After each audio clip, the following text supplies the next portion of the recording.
y del Hijo, y del Espíritu Santo. Amén. Alabado sea nuestro Señor Jesucristo. Sea por siempre bendito y alabado. Queridos hermanos, celebramos la misa de Feria de Adviento del segundo domingo de este tiempo, en el que destaca de una forma peculiar la figura del Bautista, de San Juan Bautista, llamado el precursor del Señor. Como acaba de decir el Señor en el Evangelio, citando el Antiguo Testamento: yo envío mi mensajero delante de ti, para que prepare el camino ante ti. Y esa fue la misión de San Juan Bautista, el último de los profetas, el primero en dar la vida por Cristo después de los inocentes.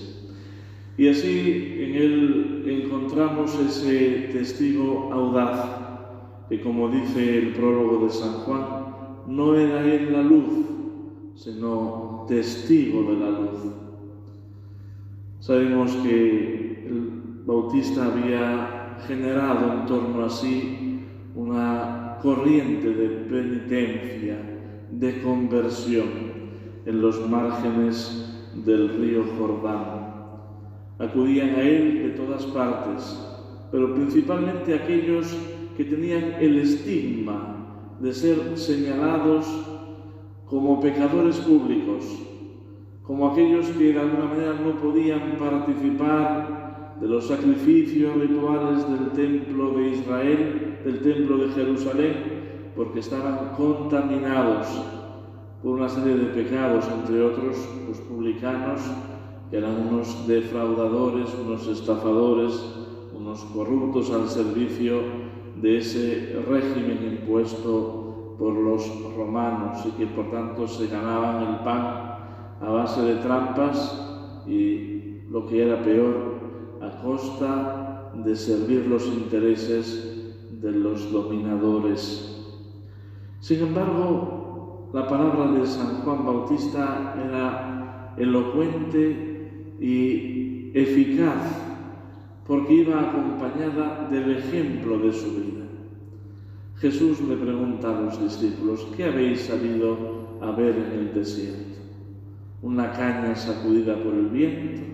¿Un hombre vestido con ropajes lujosos?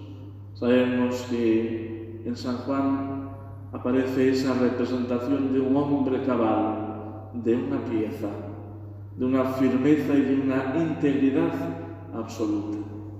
Jesús lo definirá como el mayor nacido de mujer. Y es que él no se dejaba llevar por componendas ni respetos humanos. Sabía bien cuál era su misión, había experimentado la cercanía del Redentor en el vientre de su madre Santa Isabel, y por tanto lo señala cercano y ya en medio de nosotros. Pero al mismo tiempo su vida era de gran austeridad, de penitencia, de disposición para la venida del Redentor. Y aquello que predicaba, él mismo lo cumplía, él mismo lo ponía en práctica. ¿Cómo hace efecto la predicación cuando va acompañada del ejemplo?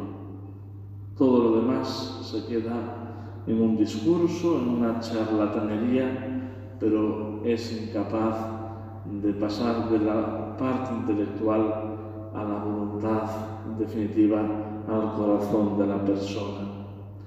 Y por eso necesitamos siempre recuperar esta elocuencia del Bautista, que predica con su propio ejemplo, con su propia vida, con una consagración total a la misión que el Señor le ha encomendado. Y para eso le caracteriza la austeridad, la penitencia, el retiro, la soledad, y al mismo tiempo el señalar con contundencia los pecados. Esto, como sabemos, le costará la propia vida, el martirio, el dar la vida en testimonio de la verdad, precisamente confesando ya a Cristo antes de su muerte redentora. La Iglesia conmemora a finales de agosto la degollación o el martirio de San Juan Bautista, aunque tiene mayor relevancia en orden a la salvación su natividad, pero sin duda pone de manifiesto como esa muerte cruel a causa del capricho de una pecadora como era la amante del rey Herodes, también sigue siendo elocuente, precisamente porque ni la autoridad, ni el poder, ni la influencia le corrompió, sino que mantuvo inalterado su servicio al Señor y a la verdad. Pues el Señor le dice a los discípulos de San Juan Bautista que van a su encuentro preguntándole: ¿eres tú el que ha de venir o tenemos que esperar a otro? Mirad las obras, mirad los signos que me acompañan. En ellos se pone de manifiesto lo que había sido anunciado desde antiguo, los signos que acompañarían al Mesías y que por tanto eran la evidencia de que había llegado a cumplimiento las promesas de Dios. No porque había un hombre con cierto carisma que andaba de un lado para otro con una turba de seguidores, sino porque esas mismas personas que le acompañaban veían con contundencia el poder de Dios que actuaba en él. Nosotros también hemos de realizar en nuestra vida las obras de Cristo, precisamente porque la fe sin obras, como dice el apóstol, es una fe muerta, y por tanto ha de ir acompañada de nuestro testimonio, de nuestro ejemplo, de aquello que en definitiva es poner en práctica la fe que confesamos, que profesamos, y una serie de mandamientos que Dios nos ha puesto de cara precisamente a la relación con Él, pero también a la relación con el prójimo. No tendría sentido profesar una fe, celebrar una fe que después realmente supusiera una dicotomía con la propia vida, con la propia forma de obrar o de actuar. El camino que el Señor nos enseña precisamente deja patente la importancia de nuestro proceder en consonancia con nuestro orar y con nuestro confesar la fe.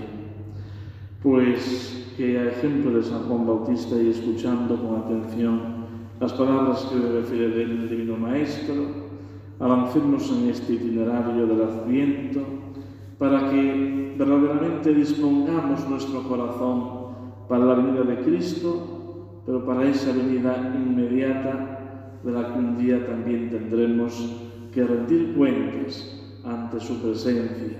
Y para eso necesitamos llevar las alforjas cargadas de buenas obras. En el nombre del Padre, y del Hijo, y del Espíritu Santo. Amén.